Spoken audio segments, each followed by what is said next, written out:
remember, you all should have $1,000 of fake money. If you do not have that, Bianca at the bar will hook you up. That's going to be your voting mechanism later tonight. If you don't have that, go for that now. And let's get these pitches going. Up first, taking the Startup Grind stage. Let me get her mic queued up.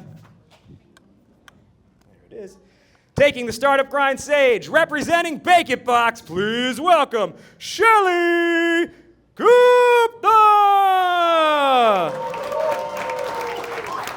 Thank you. Oh my gosh, I don't know how to follow that, but we'll try. Hi everyone, I'm Shelley Gupta. I'm the founder of BāKIT Box. And as a young Indian student, the only way I learned about culture was through family and friends and travel and food, but not from the typical classroom. According to the US Department of Education, 56% of students are students of color in public school, yet less than a quarter of the curriculum provides any cultural relevance. The National Education Association reported that when elementary school students are exposed to cultural education, 60% develop more positive attitudes towards different cultural identities.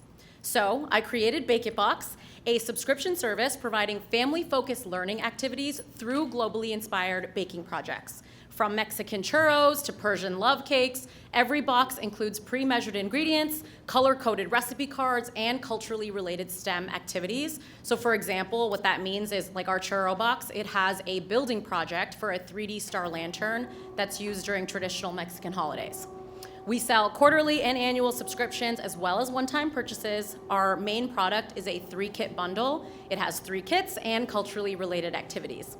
Every one of our bundles provides 2 to 3 hours of educational and fun activities for families, ideal for kids age 6 through 12. Kids can read and follow along on their own or with supervision.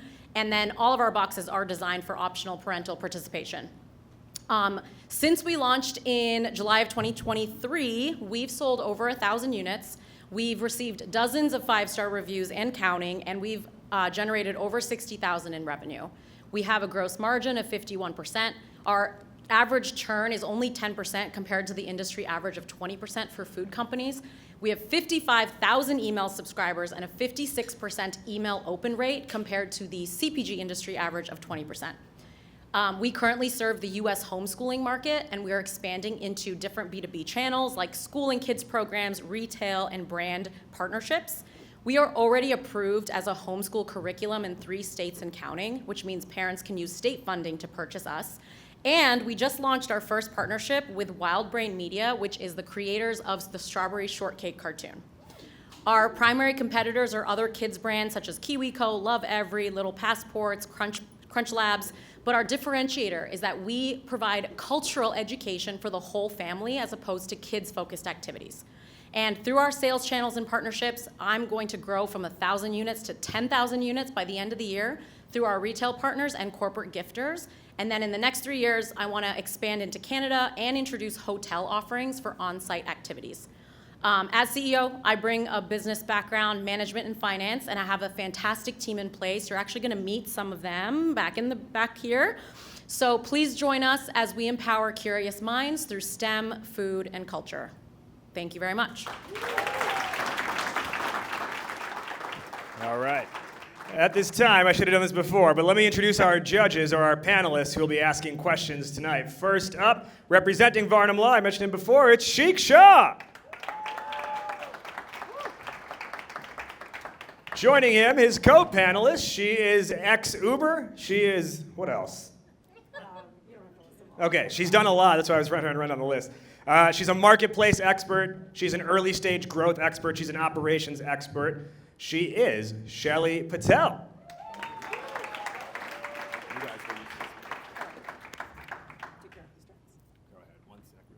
So the way this will work is there'll be 2 minutes of Q&A here that they will be asking.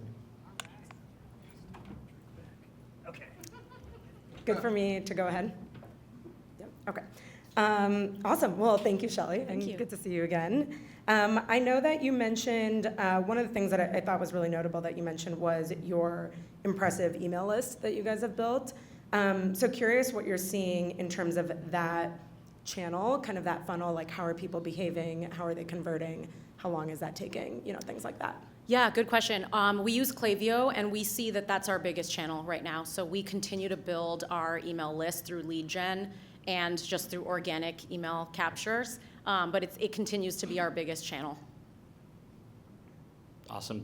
Thanks, Shelley. Appreciate it. I was curious, what sort of intellectual property does BāKIT own? Specifically, do you have trademarks for the names and logos, and also are there trademarks or any sort of proprietary information in your recipes themselves? Yeah, that's a great question. So we are trademarked. The name is ours. That's all taken care of.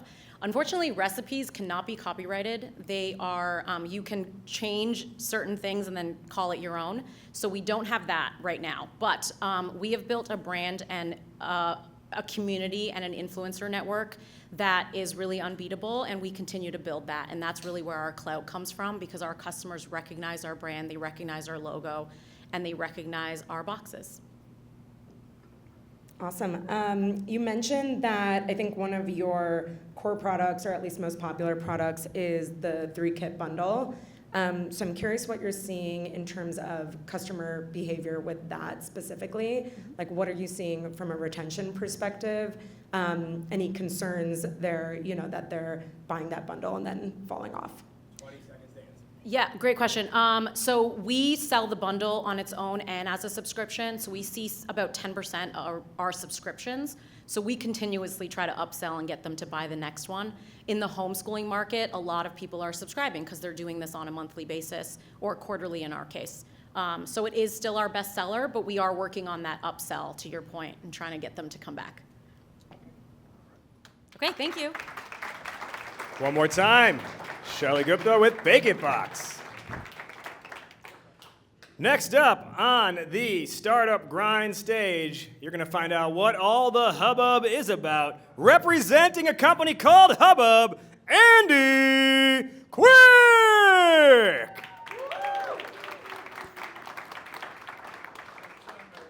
Take your time, please.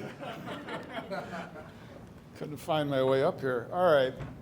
Thanks, everyone. My name is Andy Cwik. I'm co-founder and CEO of a company called Hubub. And Hubub is revolutionizing business client entertainment. Isn't that exciting? Imagine Sarah. She is a high-performing sales executive, and building relationships with her clients is key. She brings in millions of dollars in revenue to her company every year. Picture Sarah arriving in an unfamiliar city, ready to entertain brand new business clients. The clock is ticking for her to impress. Her day turns into a whirlwind of reservations, rideshare, expense reporting tools, CRM tools, ticketing tools. Her stress is mounting, her focus is fractured, and she's desperate to make a great first impression. Here's the problem. Sarah is a sales executive. She is not an event planner. Her story is all too common. They're burdened by fragmented processes, switching between multiple apps, entering expense receipts manually, trying to stay within expense reporting guidelines for the company, doing CRM updates, purchasing tickets, sending manual calendar invites, and on and on and on. In addition, venue reviews are unreliable, and there's no personalized recommendations. It's chaotic, it's fragmented, and it's time-consuming. With Hubub, however, our platform, Sarah can do everything on a single platform. She can make a dinner reservation, she can find concert, theater, sports tickets, arrange transportation, she can send notifications and calendaring invites, payment is all in one spot. We automate expense reporting. She doesn't have to scan receipts at the end of the night and upload them into an expense reporting tool or do CRM updates. We verify venue reviews because we can verify purchases, and we can make personalized recommendations. This all means that Sarah can forget the logistical details and concentrate on what's important, and that is connecting with her new potential business clients. Our competitors offer only partial solutions, and importantly, the one thing they also can't do is they can't do something like respond to a query, please make dinner reservations in Boston for 6 clients next Wednesday, and arrange for comedy club tickets, transportation notifications, and all of that included. The market is large. Business client spend is about in excess of $22 billion per year. Our go-to-market strategy includes channel partnerships with corporate travel apps, CRM tools, expense reporting tools, credit card companies, CVBs, as well as traditional B2B SaaS sales. To date, we've recruited a 7-person founding team. We've designed and built iOS and Android betas. We've acquired 500 beta users. So with Hubub, Sarah is now at least 25% more productive. She's happier in her work. She's able to close more deals. Please join us in our quest to improve business-client relationships, because with Hubub, life is better together. All right. How much time was I? How much time? Was I up? Yeah. Thanks, Andy. That was great. So I see concierge's value as being manifest in their experiences and their kind of farming of recommendations.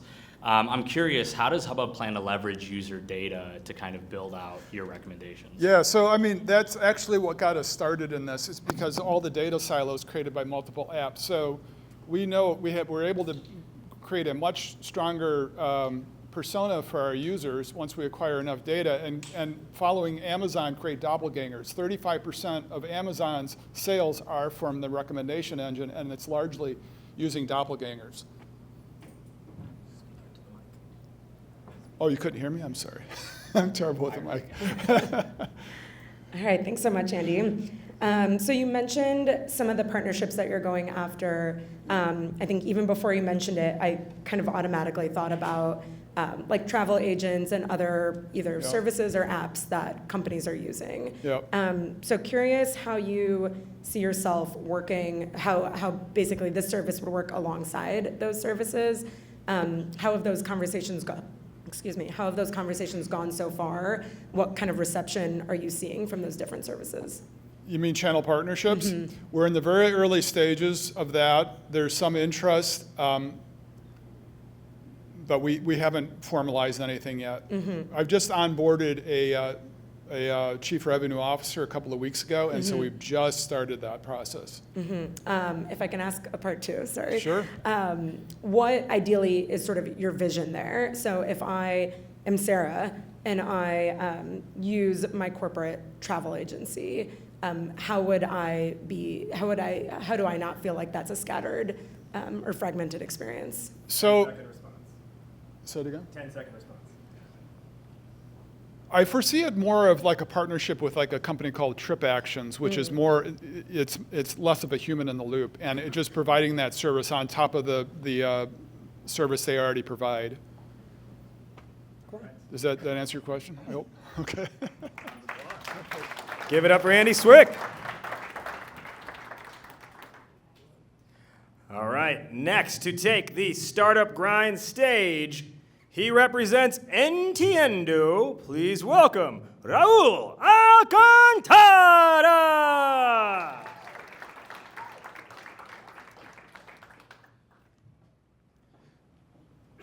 Entiendo. We allow people to learn in the way that actually works for them. Let me tell you about an undeniable truth. We all learn in different ways. Some people prefer reading. Some people are more visual, others auditive. We all learn in different ways, and yet learning materials to this day have remained one size fits all. They don't reflect this diversity. And this leads to 83%, this is in a classroom of 30, 25 of them feeling excluded, like they are incapable of learning, like they are too dumb for this.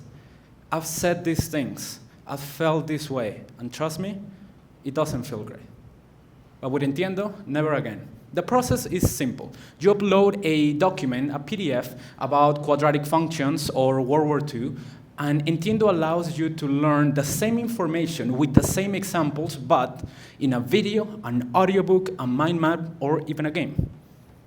None of this would be possible without a mission-driven team ready to revolutionize education. I'm Raul Alcantara from Peru. I have a bachelor and master's at MIT. I've worked at Google and Pinterest, and I've been passionate about education for as long as I can remember. Also, with my co-founder, Oscar, who is a four-time founder, we previously created another EdTech before, so this is not the first time that we are doing this. Our investors are Wilmer, the owner of the second biggest school network in all of Latin America. Ali Partovi from Neo, one of the earliest investors of Dropbox, Airbnb, Uber. And we also have Seb Siegel, the co-founder of Starbucks, as our business advisor. But don't get me wrong, personalization, especially in edtech, is nothing new. It's done a lot of times. However, most companies focus on personalization at the content level. We don't. We realize that there is a huge opportunity not only in focusing about what information we give to students, but rather how is it being delivered to them. Just let me ask you something. How many of you wishes that there would be some visual aid right now? Not my fault. Or some subtitles. Or even an audiobook version that you could listen to on your way back home for some reason. It would be the same information, but your understanding of it wouldn't. And this goes beyond education. We're changing the way in which we transfer knowledge, and the opportunities are endless. I feel incredibly grateful for all the opportunities that I've had that led me to where I am today, where I am right now. None of this would have been possible without the high-quality education I was able to receive from a very young age. Everyone deserves that. Help us build that future. Help us transform how people learn. Thank you.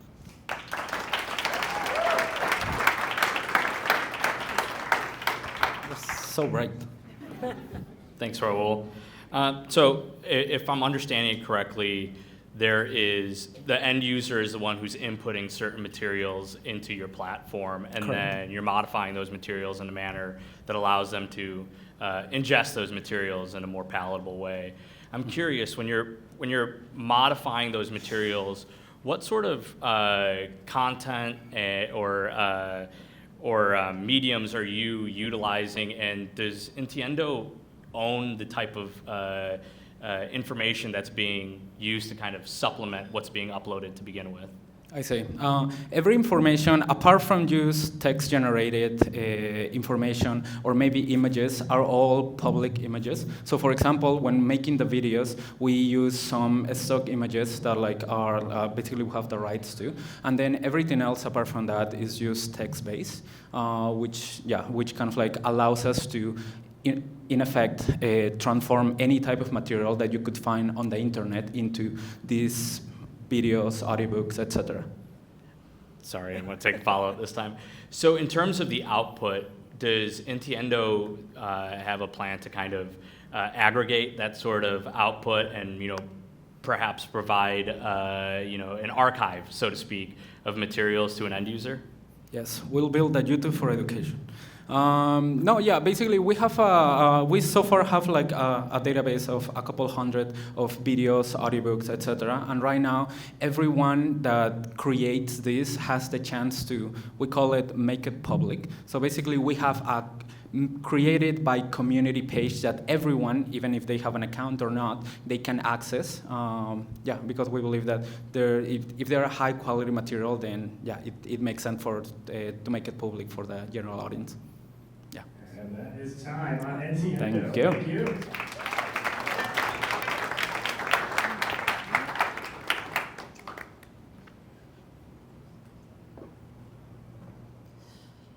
All right.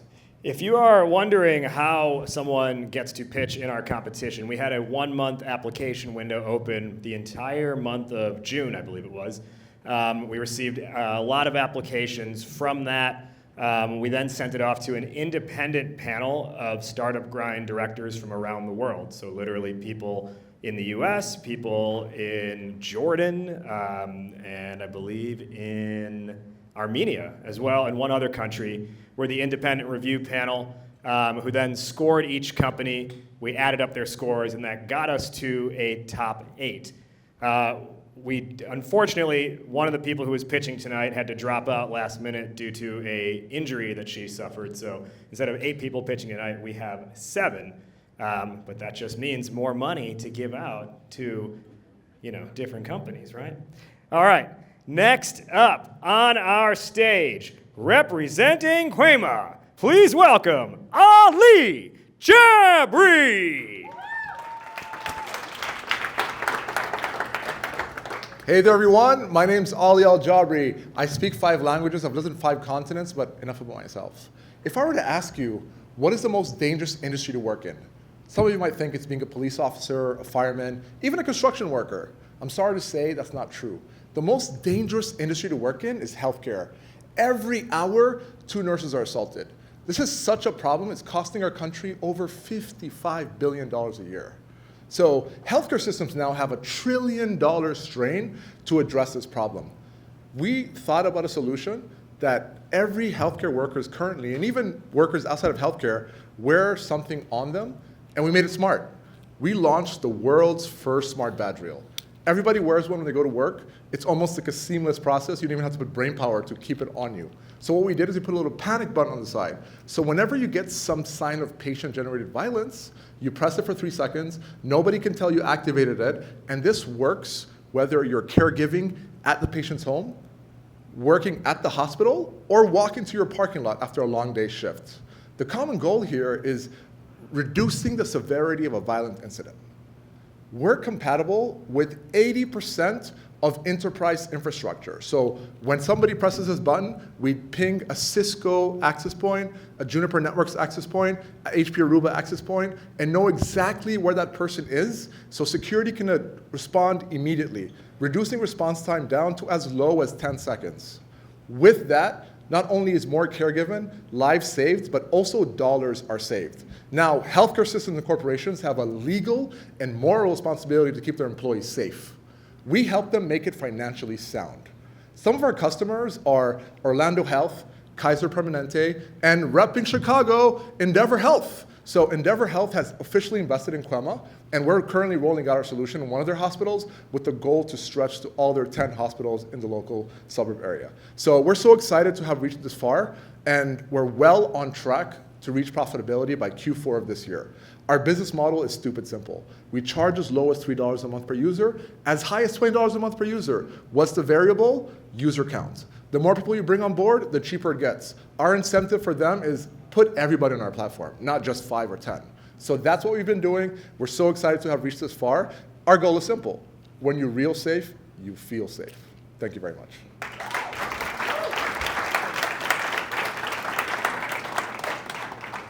All right, thank you so much for that. Yeah. Great to hear that you already have some customers, which is amazing. I'd love to know a little bit about basically what feedback you're hearing from them. Ideally, some actual data that you're maybe seeing early on, or if not the data, at least like qualitative feedback. So it's interesting because it depends on who you talk to within an organization or healthcare system. You hear different feedback, but the most common one is compliance and adaptability. So we normally are working with companies that have already implemented a panic button solution and have not been happy with it. So it's a lot easier for us to work with a company that's implemented that versus not, which is kind of weird because they might have spent $1 3 months ago, but they realize that they have a 10% or less adoption rate, and that just defeats the purpose of having a couple thousand or 500 users, right? So that's been our biggest driver for getting customers faster. However, compliance is a big one because like the state of Connecticut just passed that every home healthcare worker must have a wearable panic button on them at all times. Okay. So it's legislation, compliance, but it's most importantly like culture because right now there's a 2 million nurse shortage in the country. So healthcare systems have to do that to be competitive when it comes to recruiting as well. Got it. Cool, thanks. Thanks. So I was curious, how does Kwema actually operate on the use of those buttons? Is it kind of tracking location data of the individual employees of your clients, or is it more, or is that access just like a closed network for them? So it's a service, so we provide the dashboard, the cloud, and the whole use case is around duress or panic. So if I feel unsafe, I press the button, then we share like a history of where that alert was until it got deactivated, right? So the whole goal here is increasing incident reporting because there's really an underreporting problem right now in healthcare. Because workplace violence, they say it's two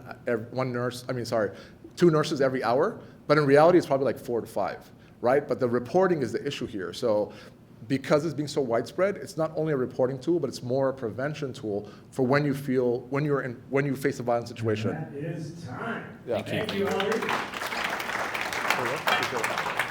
Good job. Next person who's going to take our stage is actually the reason why I give big, boisterous announcements like this, because years ago he hired me as his ring announcer, representing the elite amateur fight league. He hears a lot of these, but he's never had one for himself, I don't think, because he's the owner of the league. Jesse Nunez!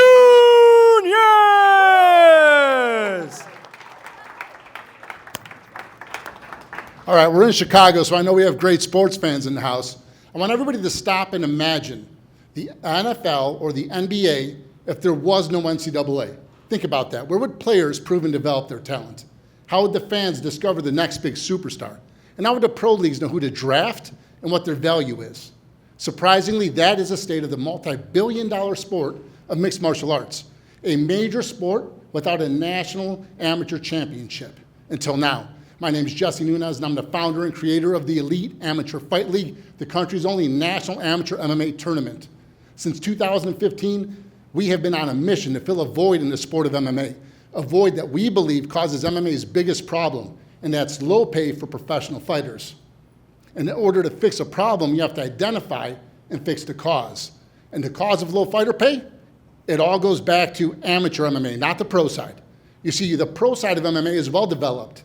It has multi-billion-dollar companies at the top, like the UFC. And it's true, they make millionaires out of some of their top talent. But their roster is filled with relatively unknown fighters who are grossly underpaid. Did you know that a UFC fighter in his first year competing at the highest level of the sport will be lucky to make $40,000?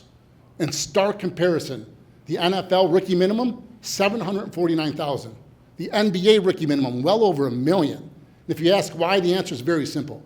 The NFL and the NBA rookies had the benefit of competing in the NCAA. The NCAA builds the future of every sport. It provides a steady stream of well-known, marketable athletes with a huge fan base that are eager to watch them compete at the next level, building value into every new prospect and excitement into every new season. We will do the same thing for the sport of MMA. We're not recreating the wheel. We're taking a proven and profitable format that makes billions of dollars every year and applying it to a hole in the market. We're not here to compete with the UFC or the overcrowded professional MMA space. We are disrupting the industry with the National Amateur Championship. Think March Madness, but apply it to MMA, and that's what we do. Over the last 9 years, I've traveled the country, meeting with the biggest and best gyms and best coaches in the game. We've gained the industry's trust. In our 4th season, we are ready to launch a 12-team, 12-state televised National Amateur Championship, and then the pandemic hit. Yeah, the good old COVID. It killed amateur MMA. So we had to pivot, and we created the professional promotion to stay relevant in the fight scene and to continue to supply content to our broadcast partners. Since COVID, our live events have generated over $500,000 in revenue. We've grown our broadcast reach to 35 million households on both linear and digital broadcast stations. And now we're ready to relaunch the Elite Amateur Fight League. In the scope of sports, it's rare that a major sport is missing an entire segment. We have found it. We have the experience and know how to fill it. Now we're ready to relaunch our product to an underserved fan base and a content-hungry marketplace. In an era where live sports content is king, we're a broadcaster's dream. So if you're ready to get, all right. Ding, ding. Thanks, Jesse. He cut off the MMA guy. Can you believe that? I can't believe him. Can't believe him.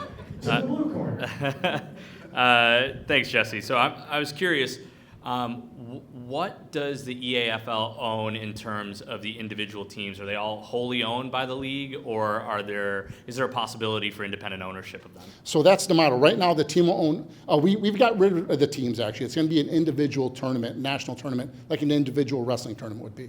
But we own all of the teams and all of the athletes inside of the body of the league. Our plans are to sell off regions to individual owners. So it'll be EAFL Chicago, EAFL San Diego, and they'll run independent regional events to build up the national team, and we'll sell those off to owners. So some of the stats that you mentioned are very telling, right? Like the distinction between the NFL, the NBA, some of these other leagues. So I'm curious, what do you think is needed from a cultural perspective, a branding, content, kind of informational perspective, to make people see that gap, beyond Right. you talking about it here? How are others going to see this? Well, other leagues have done a great job of making that equitable balance between ownership and athletes, and MMA is going in the opposite direction. And we just got to make everybody aware of that, right? The UFC is only getting bigger, and the fighters are getting paid less, right? So just getting that information out there, making sure people understand, that these are world-class athletes and deserve the same kind of respect an NBA or NFL athlete does. We just got to get the word out there, and the way we do it is mass television. Put it out there to free to television, not pay-per-view. We're trying to gain market share by gaining viewers, and the best way to do that is to go free to TV. One final 10-second answer if you have a quick question. I was curious how long your sales cycle is right now with some of the partners that you mentioned. Yeah, so right now it's year over year, but it's this last cycle was 4 events, and so we're selling 4 different individual events that break down into about 12 assets on television. We did 177 episodes last year, 230 hours of television, and that was the sales cycle that we sold within.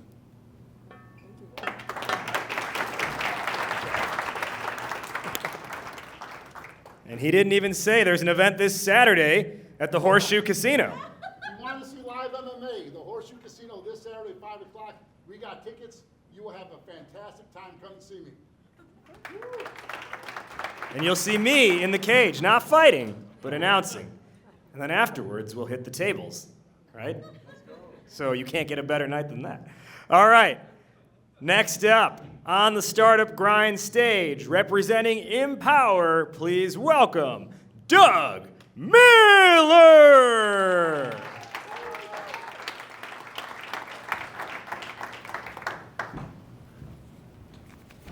Hello, everybody. I'm going to tell you about my grandmother, Mary. She's going to turn 90 in 2 weeks, but she lives in Schaumburg, where the sidewalks in her neighborhood are uneven, and the weather, it's the Midwest.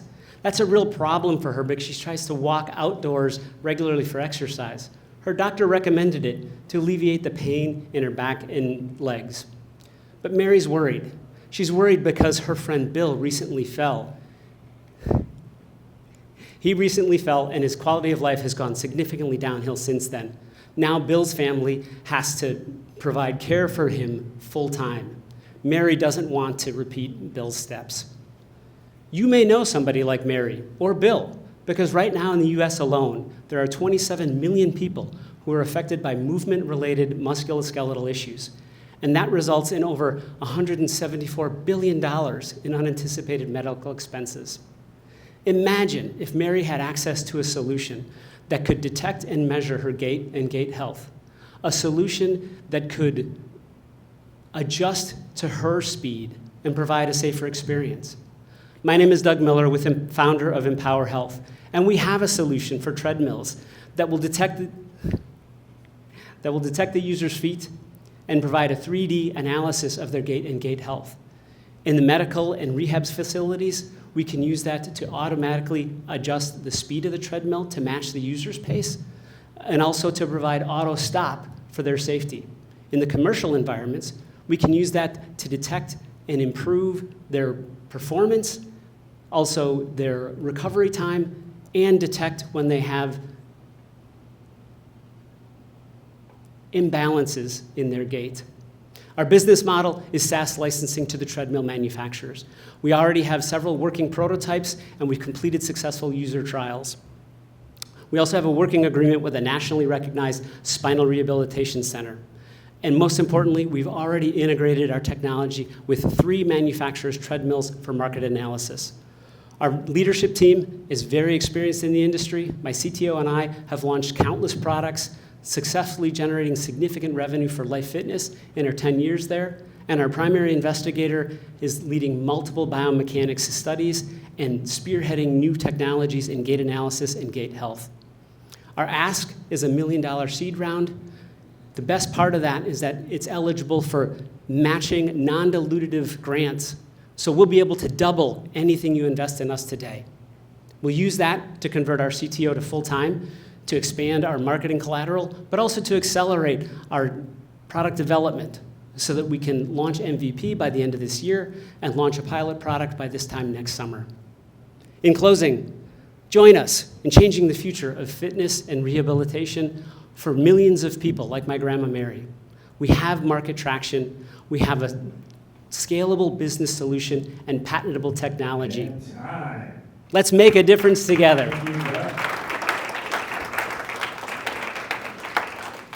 Thank you so much. So you mentioned that licensing is the business model. Yes. And so would love to just understand the basic kind of economics around that. So how much does it cost you to produce? What are you selling it for? What's your margin? Oh, sure. So from my time at Life Fitness, a very standard business model is to do a 5% licensing fee on the average selling price of the unit. So in a treadmill, that might result in $150 to $200 per unit. So we'll be licensing it to them, and we currently, our only cogs are in the development of the algorithms. Thanks, Doug. Can you talk us through what sort of intellectual property you're owning and just what sort of intellectual property you own? Absolutely, great question. Our first patent has been granted, a second one is filed, and we have more pending.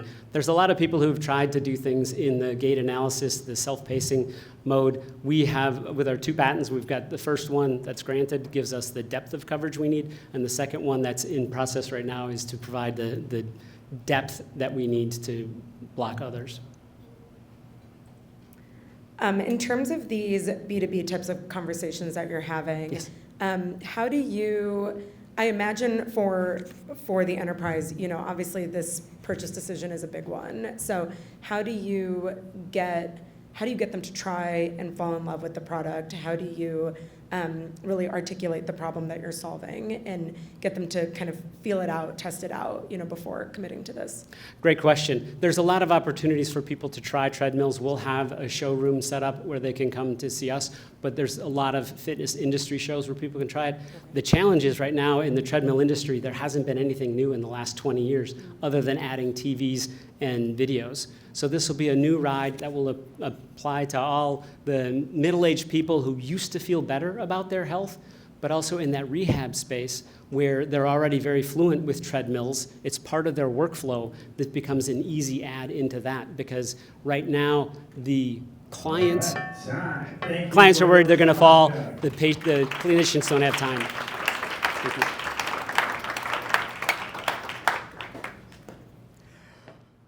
All right, our final candidate who's going to take the startup grind stage tonight almost didn't make it due to either the Metro or the Amtrak just shutting down on him on his way in. So from stopped in the middle of the railway tracks to taking the stage with PrefabPads, Peter Seltenright! Appreciate that. All right, close your eyes and envision the following. You look into your backyard personal oasis and you see a small unit full of windows and wood paneled interiors. And maybe this is your office, your gym, or that unit you get to ship your in-laws to. Or maybe you're driving up to Wisconsin in the woods and staying in an Instagram-worthy cabin. You can open your eyes. That's where we come in. We build and ship completed small homes and accessory dwelling units. My name is Peter Seltenright, and I'm the COO and co-founder of PrefabPads. In the $2.4 billion industry for tiny homes, demand is surpassing supply. I'll repeat that. Demand is surpassing supply. So we were really passionate about architecture and design, and we jumped on this opportunity to start the business in late 2022. We opened our facility in Waukegan, Illinois, 28,000 square feet. And in 2023, our first year of selling and producing, we achieved $1.4 million in revenue. Sorry, $2.4 million in revenue. And so basically from there, going into 2024, we anticipate breaking even. We are aiming for 25 of our units being shipped.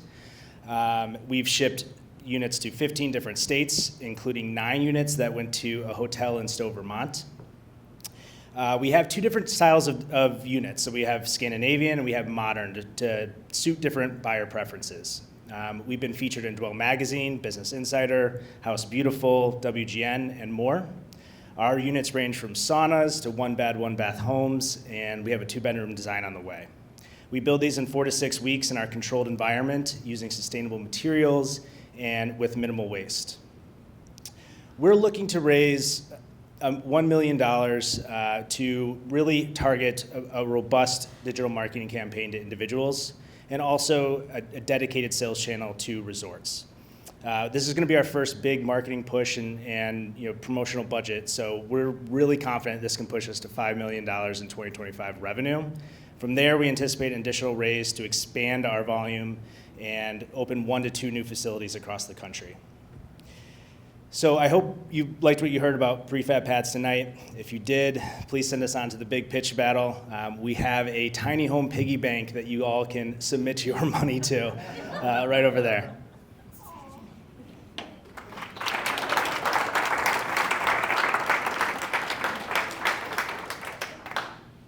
Thanks, Peter.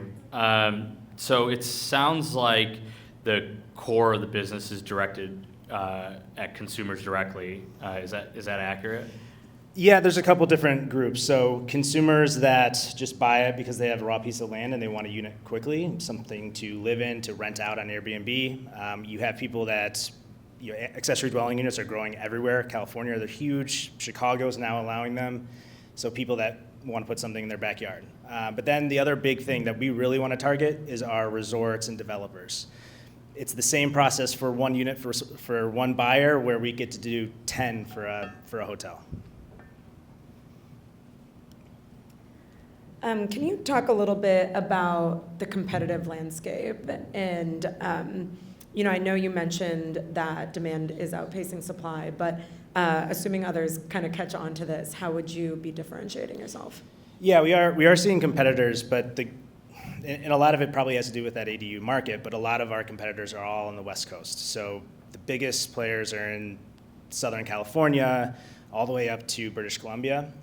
Some are popping up on the East Coast, like Washington, D.C. area, but in the Midwest, in our kind of higher-end designer accessory dwelling units and tiny homes, we really don't have competition. There's others that are on wheels, and that's a whole different market. Ours go on actual foundations. They provide real estate value to our clients. So it's even a different classification and different building codes. All right. Here's up. All right, actually, stay up here. All right, can we get all of our pitching founders back up here on the stage? So it'll be an even start.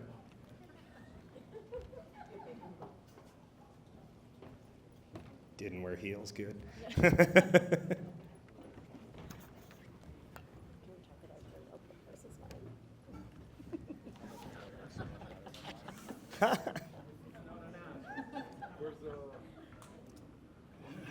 He needs both his hands. Yeah, exactly.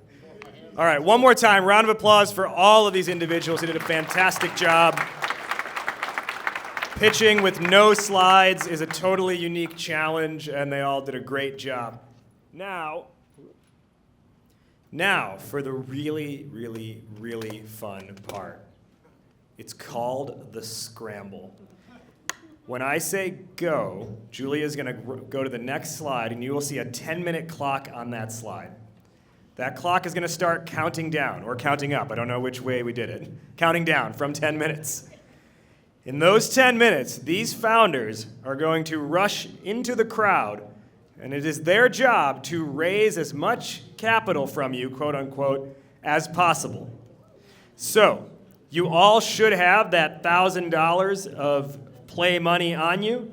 If you don't, I would immediately go to Bianca near the bar and grab it if you do not have any. If you're a Startup Grind staff member, please refrain from voting in this. Looks like a few people are still getting their money. Okay, good. So here's the thing. It is 10 $100 bills. You may not invest more than $500 into one single company. Okay? We're going on the honor system for this. So please, in the interest of fairness, if you like one company a lot, you can max out at $500 for that one company. Are we ready for the scramble? These people, come on. Are we ready for the scramble? Julia, go!